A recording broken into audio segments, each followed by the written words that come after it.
끄지 마세요. 혹시나 이 영상을 클릭하셨다면 아직은 끄지 마세요. 저는 지금부터 여러분들이 유튜브에서 봤을 어떤 내용보다 여러분들의 삶에 중요한 정보를 하나 드릴 거니까요.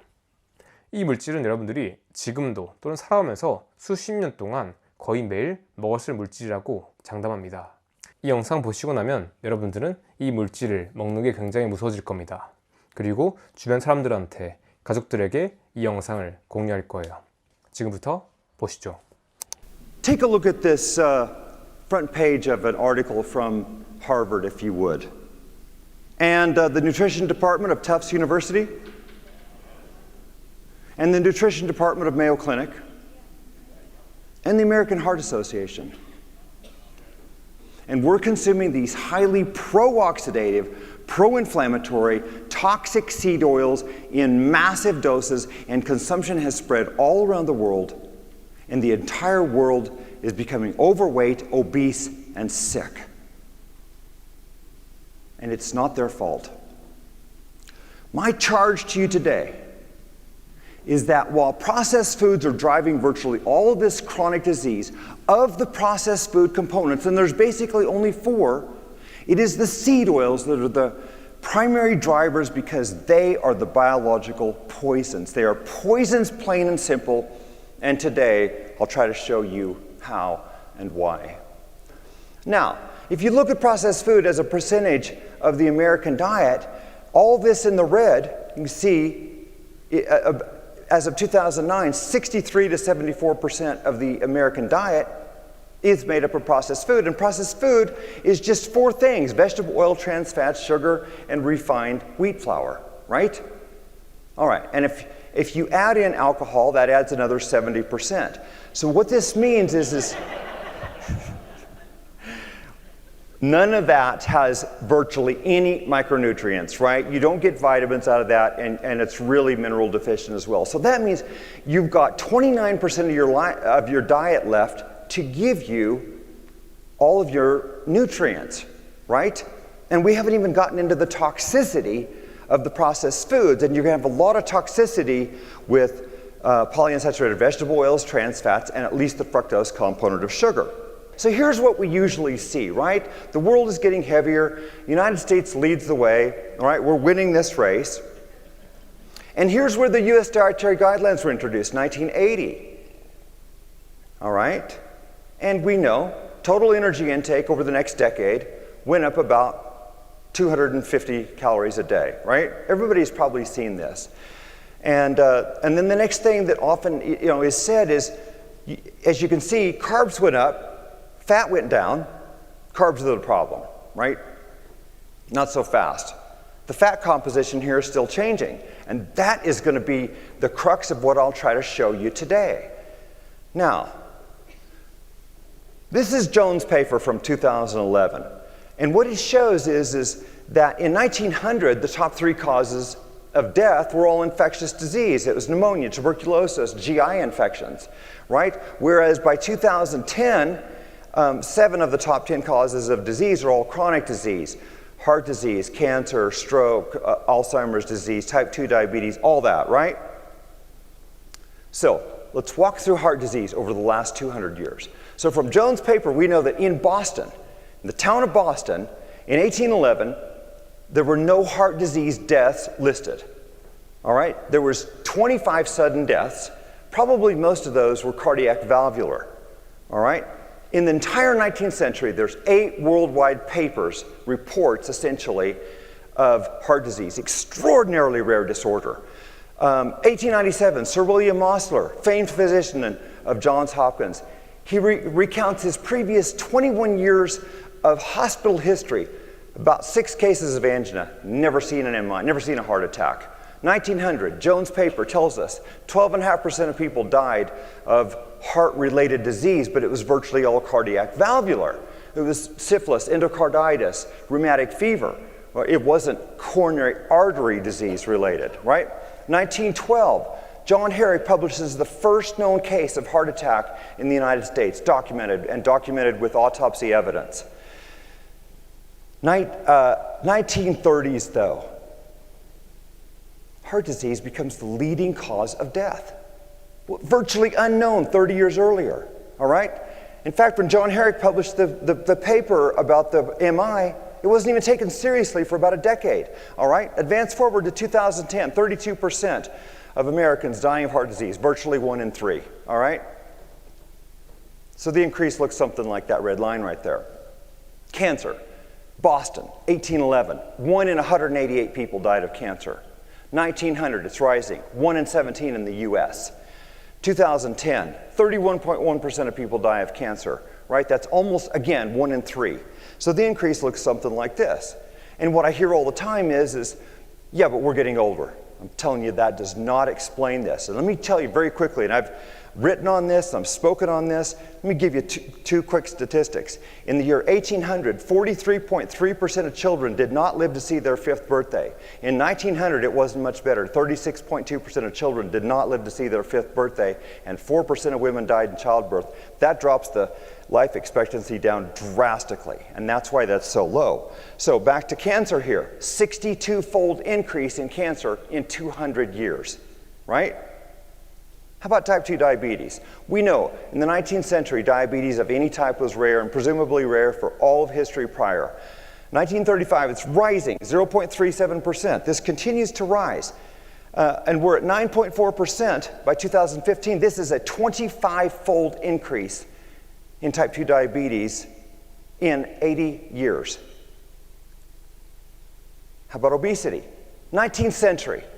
We know that obesity was 1.2% in men, age 18 to 80, in Texas and Nebraska prisons, right? Okay, look at this. By 1960, we're at 13% obesity. That was a 10-fold increase already, right, when we thought we were lean. So this continues to rise.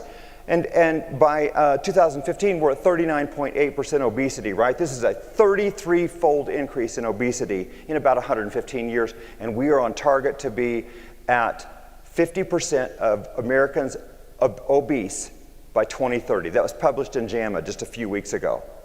Okay, age-related macular degeneration, my area of expertise. 1851 was when this disease was first discoverable. Between 1851 and 1930, there was no more than 50 cases of macular degeneration, which is the leading cause of irreversible vision loss and blindness in people over the age of 65. No more than 50 cases in all the world's literature. Yet, today, this year, 2020, 196 million people affected worldwide, on target to be 288 million by 2040. So what this means, back in the 19th century, 1 in many thousands of people affected. And I'm telling you, they were looking. I've read all the textbooks. Today, again, almost 1 in 3, 29% affected since 1990. Okay, there's the increase, essentially. All right, now we're going to hit 200 years of dietary history, which is really a global human experiment, is the way I look at this, without informed consent, right?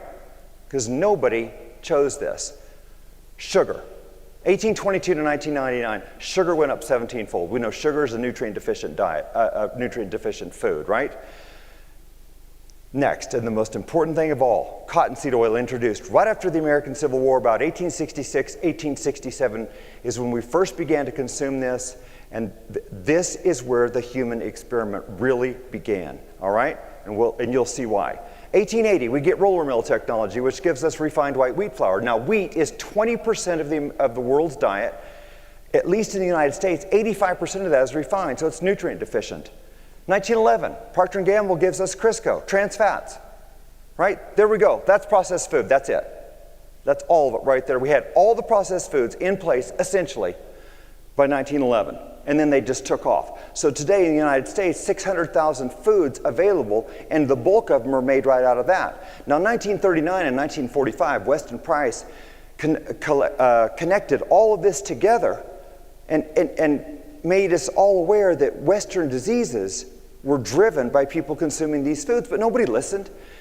And then if you look at this, the far right slide there, from our own USDA, they recognize this. Those 4 foods make up 63% of the American diet, right?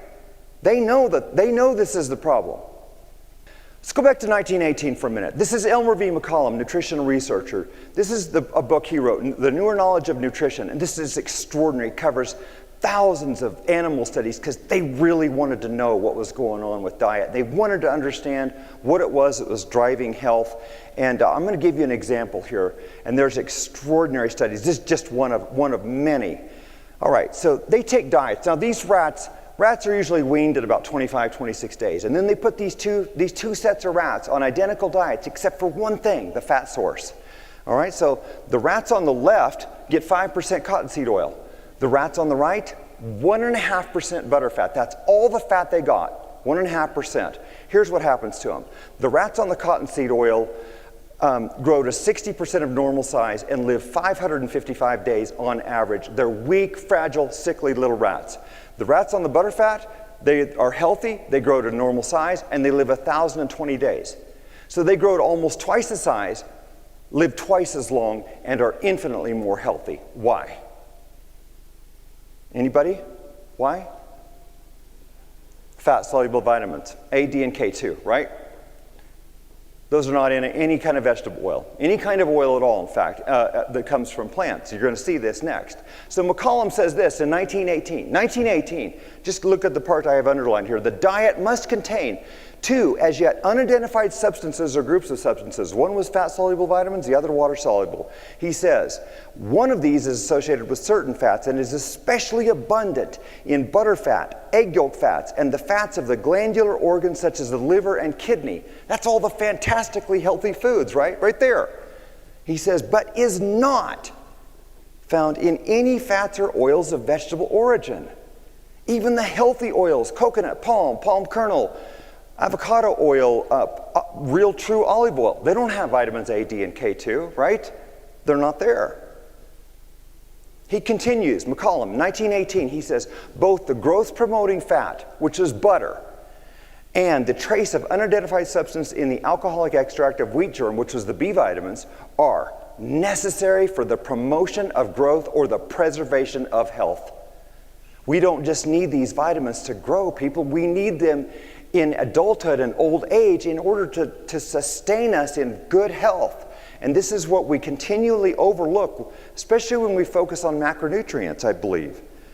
Okay, so let's get on the same page here because vegetable oils have a lot of names these days, right?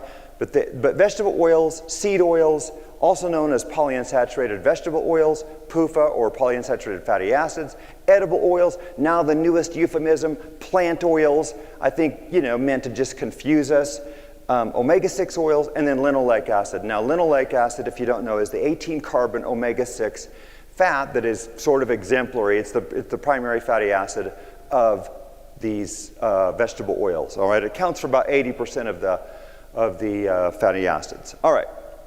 Now, here's the dreadful ones, all right? The high PUFA oil, soybean, corn, canola, cottonseed, grapeseed, sunflower, safflower, and rice bran. There, I've said it. If I've said it once, I've said it 1,000,000 times. These are the ones that are particularly dangerous. I'm sorry I don't have time. We have to move pretty quickly.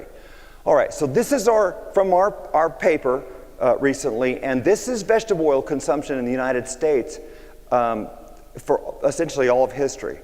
Notice, 1866 to about 1909, we're like 2 grams a day. And then it just takes off as we start getting soybean oil and all these other oils, right? And so by 2010, we're at 80 grams a day. Okay, so we went from 0 in 1865 for all the world and for essentially all of history, pretty much, to 80 grams a day. Now let me just say, this is an infinite increase in vegetable oil consumption. A lot of people talk about Tanya Blasberg's research where soybean oil went up 1,000-fold between 1909 to 1999, which indeed it did. But all this vegetable oil is an infinite increase. 80 grams a day, folks, is 720 calories worth. That's 32% of US caloric intake. 1/3 of our diet is coming out of factories that make these oils. I can't tell you how dangerous this is. So 1900, 99% of our fats came from animal fat, lard, butter, beef tallow, and suet, essentially. But by 2005, 86% of added fats came from vegetable oils. And notice, the vegetable oils are still going up, right? Now, take a look at this. Here's where the dietary guidelines were introduced, right? 1980. And remember, our fat consumption was going down. and our carb consumption is going up. So guess what? Our animal fat consumption is still trending down, and our vegetable oil consumption is still going up. Didn't just happen in the US. Here's developed countries, doubled in a period between 1963 and 2003. This is all around the world. Developed countries doubled. Developing countries tripled. Japan, for example, 4.5-fold. China, almost an 8-fold increase. The Asians are getting as sick as we are, right? Okay, so here's the dietary fats essentially that are added to our diet, right? Coconut oil, butter, palm, and lard. So the top 4, see all the red? That's all the saturated fat. That's what's healthy. Now, from cottonseed oil down, all that blue, that's all these vegetable oils. And all that blue is the omega-6 linoleic acid, just that. That's what that is right there. If you transplant yourself back to 1865, and for all of history, and for all the world essentially, this is where all the fats came from. Butter, lard, and beef tallow at 3, 2, and 2% omega-6 fat. So in other words, here's where we are today, all that blue, all that omega-6, here's where we were in 1865. So what did this do to us? 1865, I calculated this. This is what our omega-6 consumption would have been in 1865 with 40% animal fat from traditionally raised animals, 2.2 grams per day, less than 1% of our calories. And then you can see this is increasing. By 1909, we're about 2% of our calories. 1999, we're at 7% of calories and 18 grams a day. And 2008, 11.8% of our calories and 29 grams a day. We went from 2.2 grams to 29 grams a day. You're going to see why this is so important, because we can't burn these for fuel properly. They're meant to be stored and used as signaling and structural molecules, particularly in the mitochondria, and they're not meant to be burned as fuel. So that's why we accumulate these. This is a 12-fold increase in omega-6 in about 145 years, 12-fold.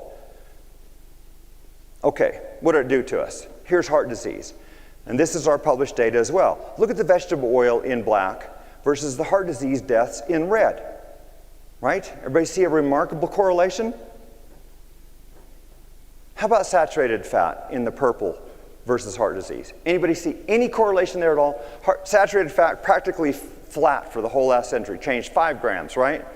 In fact, I would submit, if you see a correlation between saturated fat here and heart disease, you would also believe that Arnold Schwarzenegger and Danny DeVito are indeed twins.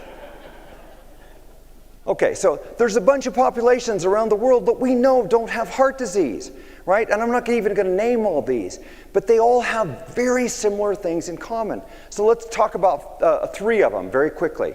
The Maasai tribe of Kenya and Tanzania. Now, this is what all these Maasai warriors, all the Maasai look like this. Lean, healthy, chiseled, fantastically healthy people, right? Well, anyway, George Mann and colleagues in 1970, around 1970, 1972, extensively studied them. Now, what do the Maasai eat? Milk, meat, and blood from the cattle they herd. They're pastoralists. The typical warrior drinks 3 to 5 quarts of raw, whole milk per day, and their milk has a lot of saturated fat. 3,000 calories a day. These guys only weigh about 128 pounds on average a piece. Their diet is 66% animal fat. 33 to 45% of that is saturated animal fat. It's about 17% carb, 1.7% omega-6 fat. Now that's the number I want you to pay attention to this whole time, if you would. All right, well, what did George Mann find? They did 50 autopsies, and they did, I think it was 350 EKGs, no heart disease, no heart attacks, except 1 possible silent MI in the entire group. Yet, our American Heart Association says no more than 5 to 6% saturated fat, right? So how do these guys get away with consuming up to 45% saturated fat? Well, American Heart Association would just say it's another paradox, right? Conventional medicine would say this: fools, don't you know animal fat would kill you? Right? They would say this: you must eat more healthy polyunsaturated oils like Americans. So this is an animal fat diet. This is polyunsaturated fat diet. Animal fat, polyunsaturated fat. How many times should I do this? Okay, let's move down to Tokelau in the South Pacific, kind of midway between Hawaii and Australia. 3 little islands down there, atolls. The Tokelauans were studied 1960s, 70s, and 80s. Very interesting, because here's their diet. Coconut, fish, starchy tubers, and fruit. That's it. It's very simple. 54 to 62% of their calories come from coconut. Coconut oil, 91 to 94.5% saturated. Their diet was 53% fat, high-fat diet, 48% saturated. So while the Maasai hold the honors for the most saturated animal fat in the world at up to 45%, the Tokelauans have the most saturated tropical oil fat in the world at 48%. Guess what? 2% of their diet is PUFA. Now that's total PUFA. That's omega-6 and omega-3 together. Well, so where are they getting their PUFA? From fish and coconut. That means that about half of that was omega-3, so their omega-6 PUFA is about 1%. Again, that's the number I want you to pay attention to, if you would. 1982, they studied men 40 to 69 years of age, no heart attacks, virtually no obesity, no diabetes in this population. They are fantastically healthy. Okay, this is the omega-6 linoleic acid in our adipose tissue in Americans, 1959 to 2008. Stephen Guyenet collated 37 studies where they had biopsied the fat of Americans. Now look where our omega-6 linoleic acid was on average in 1959, 9.1%. Okay, this is in our fat. And do you know what our obesity was in 1959, 1960? 13%. Okay. In 2008, our linoleic acid in our fat, 21.5%. And you remember I showed you that in 2008, our omega-6 in our diet was 11.8%. In other words, it approximately doubles in your fat because we accumulate these. And they accumulate in your cells and in your mitochondria. And this is where they wreak havoc because it's polyunsaturated. And they're the ones that oxidize. All right, so 2008, you know what our obesity was? 34%. Now, the next thing I'm going to show you, I searched for 3 years to find this. You know what I wanted to know? What was the omega-6 fat in anybody's adipose who was on an ancestral diet? Anybody in the world. I finally found it. Tokelauans. Right here. 3.8%. It is off the chart low. Remember I said their omega-6 in their diet was roughly 1%? 3.8%, people. This is where we should be. And this is what keeps you healthy. Right here. Okay, one more population. Tukasinta, Papua New Guinea. The Papua New Guineans in this study were evaluated extensively. 1966 to 68. Sweet potatoes account for more than 90% of their calories. They live off of over 1,000 different kinds of sweet potatoes. This is one of their harvests. They occasionally feast on pork and chicken. They are pork herders, but would rarely eat their pork. So here's their diet, 1966 to 68. 94.6% carb, 3% protein, 2.4% fat. Omega-6, there's that number again, 0.6%. Now, what'd they find about them? Here's what they say in the studies. Population was lean, physically fit, and in good nutritional state. Absence of obesity and hypertension. No diabetes or gout was found. Ischemic heart disease was rare if not absent. And no macular degeneration. 340 people over age 40, none. Now, absence of obesity. If we think that carbs drive insulin and insulin drives fat, how do we explain this? Okay, I'm just going to move on. Now, here, what do these healthy populations not have? No sugar, no refined wheat, no processed foods, and no vegetable oils, of course, right? All right, so let's talk about their macronutrient ratios. Did the carb percent matter in these populations? Assuming you're consuming an ancestral diet, did it matter? No. It was 17% in the Maasai, about 95% in Tukasinta. How about the fat percent? Did it matter? Also, no. About 2.4% total fat in Tukasinta, 66% animal fat in Maasai. How about the fat composition? Did saturated fat seem to matter in any of this? Doesn't matter. About 1% Tucacenta, 45% in the Maasai, 48% in Tokelau. How about monounsaturated fat? Also doesn't matter. About 1% in Tucacenta, 53 to 65% in the Maasai. All of them fantastically lean, healthy, and without heart disease. Now the big question, what about the omega-6 PUFA? Right? This is the elephant in the room. I know people talk about this, but what should it be? 0.6 to 1.7%. I couldn't make the font any bigger than that. I tried. It's big, 93 or whatever it is, as big as it'll go. Okay, now compare this to westernized populations. The omega-6, 7 to 12% today in our diets. Remember, we were at 7% in 1999. Now we're at 12, or we were at 12% by 2008, 11.8%. Now I don't know where we are. I mean, we're higher than that. Okay, so let me explain what I think is going on here. Remember I said the problem is pro-oxidative and then toxic, right? Here's the pro-oxidative part. So when you consume omega-6 to excess, which is going to be a westernized diet, it'll have nutrient deficiencies, but what matters is it combines with reactive oxygen species like hydroxyl radicals, which we produce 1 × 10 to the 10th per day in every person. Okay, so this begins a catastrophic lipid peroxidation cascade. These polyunsaturated fats accumulate in your cells, accumulate in your membranes, accumulate in your mitochondria, and they cause a peroxidation reaction. All right, now I won't be able to go through all the biochemistry here, but if you want to watch my Ancestral Health Symposium presentation from 2019, last year, I go through this biochemistry. But this devastates cardiolipin, and this leads to electron transport chain and oxidative phosphorylation failure. Electron transport chain is where we create 90% of our energy. So when this happens, we have mitochondrial dysfunction. So we lose energy production.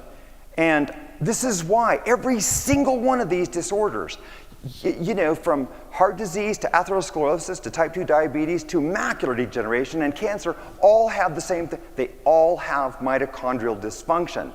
This is why.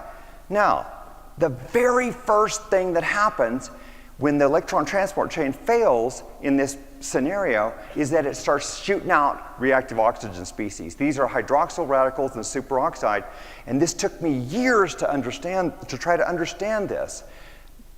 And so that creates a catastrophic lipid feeds back to the lipid peroxidation. Then the next thing that happens is insulin resistance at the cellular level. Because this is what's happening. The cell, there's so much reactive oxygen species and the electron transport chain is failing, and the cell gets sick. And it puts up its stop signs and it says, look, I don't want glucose, I don't want fatty acids, I don't want anything. I'm sick in bed. I can't do this, I can't work, right? So now I'm insulin resistant. And so, you know, that ends up leading to metabolic syndrome, type 2 diabetes, and so forth. But what I will submit to you is it's not that we're consuming carbs and you start filling up the cell and all that. I will submit to you, even if we can't measure it, the very first thing that's happening in this scenario is the insulin resistance comes first. Then you start developing lipid droplets and so forth in your cells, in your liver, and so forth. Okay. What's next? Reduced fatty acid beta oxidation, because the electron transport chain is not working well. So now you're not burning fat for fuel properly. So the person gaining weight and getting sick in this regard is now carb dependent. Their glycolysis is working, but their Krebs cycle and electron transport chain aren't working to burn fat for fuel properly. All right, so now they start storing the fat, right? So this leads to obesity. Now, loss of energy leads directly to nuclear and mitochondrial DNA mutations. And what do we get out of that? Cancers. Next, heart failure. You're going to see this in just a minute. In just a few minutes, I'll go through this. Mitochondrial dysfunction leads directly to heart failure and directly because of high omega-6, and it'll do it in 3 weeks in rats. Okay, next, apoptosis, necrosis, cell death, and this leads to diseases like macular degeneration, Alzheimer's, Parkinson's. Up on your upper left, this catastrophic lipid peroxidation cascade leads to toxic aldehydes. And I'm going to hit this right away next, and you're going to see this. Okay, so here's what happens. Most of this linoleic acid, when it peroxidizes, it develops lipid hydroperoxides. And then these rapidly degenerate into all of these things. 4-hydroxynonenal, malondialdehyde, oxidized linoleic acid metabolites with like 9 and 13-hode, acrolein, carboxyethylpyrrole. Here's what these do collectively. Cytotoxic, genotoxic, mutagenic, carcinogenic, atherogenic, thrombogenic, and obesogenic. And just in case you're not aware, atherogenic means inducing atherosclerosis, and thrombogenic means inducing clots. You know, that right there this can be a cause for strokes. Okay, so that leads to all the diseases of civilization. So we're going to look at 3 studies, I believe it is. This is a study with isocaloric diets, okay? All the same calories. 3 groups of rats for 3 weeks, identical amounts of calories, protein, fat, and carbs, and omega-3 fats. Only one single variable in this study, and this is a very well designed study, I believe. Omega-6, only variable. 3 groups, beef tallow, olive oil, and safflower oil group, and you can see the omega-6 going from 4.4 to 7.7 to the safflower oil group is the really high 36.6% omega-6. All right, here you can see the beef, olive, and safflower, all the calories the same. It's a high-fat diet at 59%. Here's the omega-6. I circled the interesting part, 4.4% in the beef fat group versus 36.6% in the safflower oil group. Look how high their body fat went in the safflower oil group in 3 weeks to 54.5%. So what is this? Now, make a point of this. This 4.4% is too high. And I'll show you why, because they added linseed oil is what they really did. But here's what happened to these rats in 3 weeks. Now they all gained weight, but relative to the beef fat group, the olive oil group gained 9.6% more weight, which is 14.8 pounds human equivalent. The safflower oil group gained 15.6% or 24 pounds human equivalent more, right? How's this possible? They're on the same calories. They're all consuming the same calories, right? Okay, now I had a problem with this because why did the beef fat gain weight? Here's why. Now, if you look on the far left of this, that group wasn't included, which would have been beef fat only, the one without linseed oil. They put linseed oil in here to try to give them omega-3. Well, they didn't need to do that with beef fat. It already has it. So we don't know. That group would have been 1.4% linoleic acid, but we don't know what that would have happened there. The group that's next in the blue, the beef fat plus the linseed oil, that's 4.4% omega-6, and look how much weight they gained, 27.6% more than where they were initially. The olive oil group was 7.7% omega-6, and they gained 37.2% more than what they weighed initially. And then look at the safflower oil group gained 43.2% more than their initial weight. That is 66.5 pounds human equivalent for a man in 3 weeks. And the only difference is the omega-6. They all consume the same calories. Okay, here's a study about heart failure. Very simple, just 2 groups. A high PUFA group that got normal lab chow with 20% sunflower oil. That's less omega-6 than what Americans are consuming today on average. Then there's a low PUFA group that got normal lab chow. 4 weeks, this study. Look what happens. In 4 weeks, the group that got the sunflower oil, they have 32% reduction in their cardiac output at high afterloads, which means they're at systolic blood pressure, which is like 138. In 4 weeks of feeding, these rats have heart failure. Okay, one more. Here's an isocaloric 40% fat diet, chow versus 4% soy oil versus 19% soy oil. Okay, this was a 32-week study, basically 7.5 months. Now they had on the far left, you can see that was the chow, the standard chow, which is 1.2% in the red. At the bottom is the linoleic acid, the omega-6 linoleic acid, 1.2%. The next group is the 4% soy oil, which is 2.2% linoleic acid. And the third group is 19% soy oil, and that's omega-6, 10% linoleic acid, okay? 0% sugar. What they used good carbs in here, they used maltodextrin and starch. So no sugar, good clean study.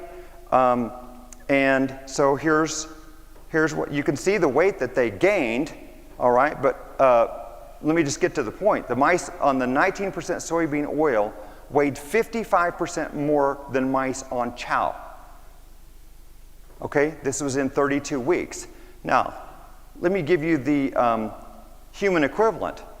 This is the human equivalent of a 190-pound man, which I just used my weight, versus, for the chow part, versus the 19% soy oil, 10% linoleic acid, which is less than Americans are consuming today. That would have been the equivalent of a 294-pound man in 7.5 months of eating this way. They're eating the same calories, the 4% and the 19% soy oil, the exact same calories. Okay, now this is the same study. I didn't include all the categories because it's so confusing to do quickly. But here's the glucose tolerance test that shows that the soybean oil diet rapidly induces diabetes. That's the top one there. You can see that after an intraperitoneal glucose challenge, look at their glycemia. They're diabetic. And then the next one down is soybean oil plus 25% fructose. They're also diabetic. But the green line is also 40% fat, which was made up of 36% coconut oil and 4% soybean oil and 25% fructose. That did not cause diabetes. And then here's an insulin tolerance test. And you can see the very top one is the 19% soybean oil diet, which induced marked insulin resistance, even worse than the 19% soybean oil plus 25% fructose. Incredibly, the 25% fructose was protective in some way. I don't know how that works, but it was. Okay, how about their liver?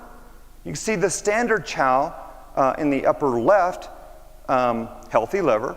And then in B, upper right, that's 36% coconut oil plus just 4% soybean oil. They're getting fatty liver disease. Then go to the one below that in F, right lower, 19% soybean oil for 16 weeks, fatty liver disease. And then in your lower left, soybean oil for 32 weeks. Now they've got fatty liver and hepatic balloon entry. This is really sick liver disease. Okay, what about vegetable oil and cancer? The 19% soybean oil diet, which 10% LA, less than Americans are consuming now, in 32 weeks, caused 31 cancer-associated genes to be dysregulated, 5 cancer-promoting genes upregulated, 6 cancer-inhibiting genes suppressed. And here's the finale here. 32 weeks on a 19% soybean oil, 10% linoleic acid diet did this. Obesity, visceral obesity, insulin resistance, glucose intolerance, diabetes, frank diabetes, non-alcoholic fatty liver disease with balloon injury, 31 cancer genes dysregulated, and incredibly, the 19% soybean oil diet was worse than 19% soybean oil and 25% fructose. So this is what I want to say. Really? These oils are these fats are the same? Are you kidding me? I mean, the fats coming out of these this is a real vegetable oil refinery. This is what I can't tell them apart from petroleum oil refineries. You know, they look the same. This is what I would say. This is toxic waste coming out of vegetable oil refineries. This is extraordinarily dangerous to us. And the other one is, you know, the animal fat's divinely healthy. So I would submit to you that this is how I would propose the contribution of processed foods to obesity and chronic disease. I would submit to you 80% of it is driven by vegetable oils and trans fats, and they run together because the trans fats are in the oils. Sugar, I would say, is about 15%, and refined wheat, the other 5%. All right. So how can we consume only about 1% omega-6 polyunsaturated fat? And you already know the answer, right? No seed oils, None. No vegetable oils. None of these kind of oils. No processed foods because they're in all the processed foods, and no fast foods. Restaurants almost all cook in soybean oil and canola oil, and they are disastrous.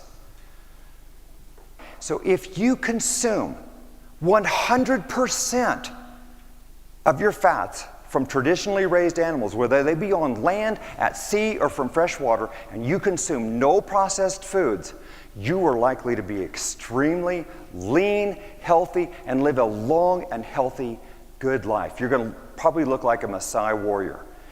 On the other hand, if you consume 100% of your fats from the polyunsaturated vegetable oils, you will rapidly become ill, severely metabolically deranged, stunted growth in childhood, almost certainly overweight and or obese in adulthood,